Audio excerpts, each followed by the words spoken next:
আর নেত্রী জননেত্রী শেখ হাসিনা এবং শেখ হাসিনা আসবে, বাংলাদেশ আসবে। হাদি আমাদের দৃষ্টিতে একজন জঙ্গি এবং হাদির যেভাবে জন্ম হয়েছে ঠিক সেভাবেই মৃত্যু হয়েছে। জুলাই জুলাই বললে গণজুলাই হবে, সেই দিন চলে আসছে। শ্রদ্ধা শুভেন্দু দাদা উনি কিন্তু মাননীয় প্রধানমন্ত্রী জননেত্রী শেখ হাসিনাকে আবার বাংলাদেশে ফিরিয়ে আনবে এবং শাহজালাল বিমানবন্দরে আমরা যাব, এরকম একটা আশ্বাস উনি কিন্তু দিয়েছে। বাংলাদেশ আরেকটি প্রদেশ করব শুধুমাত্র সনাতনীদের জন্য।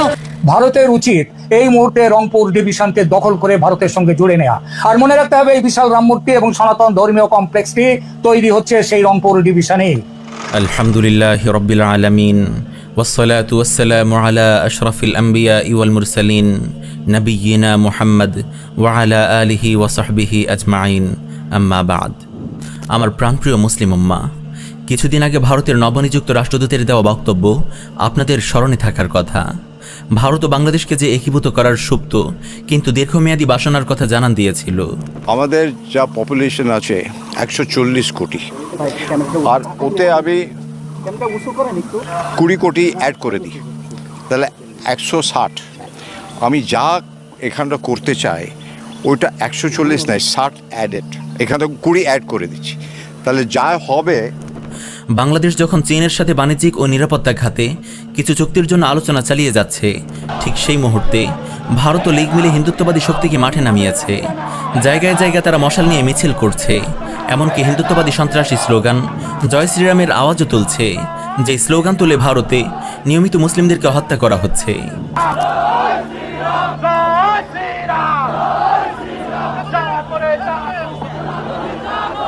এমনকি এরা মুসলিমদেরকে জঙ্গি আফগানি তালেবান বলেও প্রকাশ্যে হুমকি দিচ্ছে।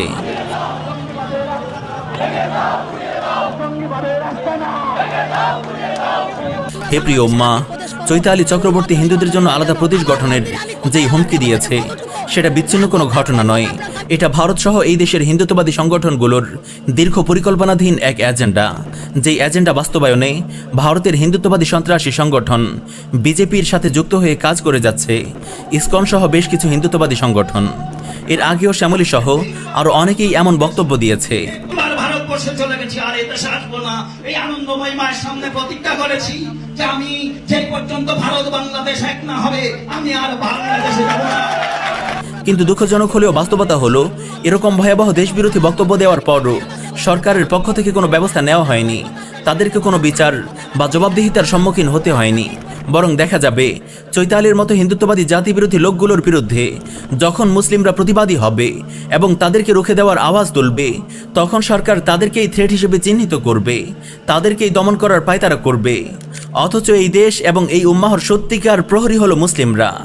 চৈতালিদের শিকড় অনেক গভীরে, তারা অখণ্ড ভারত প্রজেক্টেরই অংশ।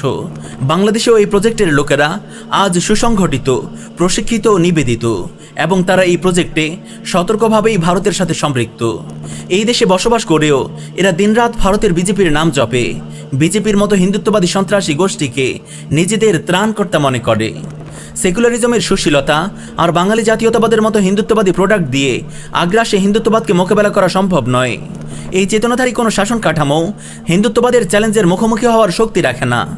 যেই চেতনা ও শাসন কাঠামো ইসলামকে ধারণ করবে, উম্মাহর নিরাপত্তাকে দায়িত্ব হিসেবে নেবে, একমাত্র তার পক্ষেই সম্ভব হিন্দুত্ববাদী সন্ত্রাসকে নির্মূল করা। কিন্তু তারপরেও বিদ্যমান সরকারকে বুঝতে হবে, তারা যদি ভারতের বিজেপির সাথে সংযুক্ত দেশীয় হিন্দুত্ববাদী নেতাদের আস্ফালন ও চক্রান্তকে না থামায়, তবে দেশ ও উম্মাহ ভয়াবহভাবে এর ভুক্তভোগী হবে এবং এই অনিরাপত্তা তাদেরকেও গ্রাস করে নেবে। তারা যেন নিজেদের নিরাপদ ভেবে পাগলের সুখে বুঁদ হয়ে না থাকে, বরং তাদের জন্য উচিত জানবাজ মুসলিম জনতাকে ধারণ করা, কারণ তারাই এই ভূমির রক্ষা কবচ।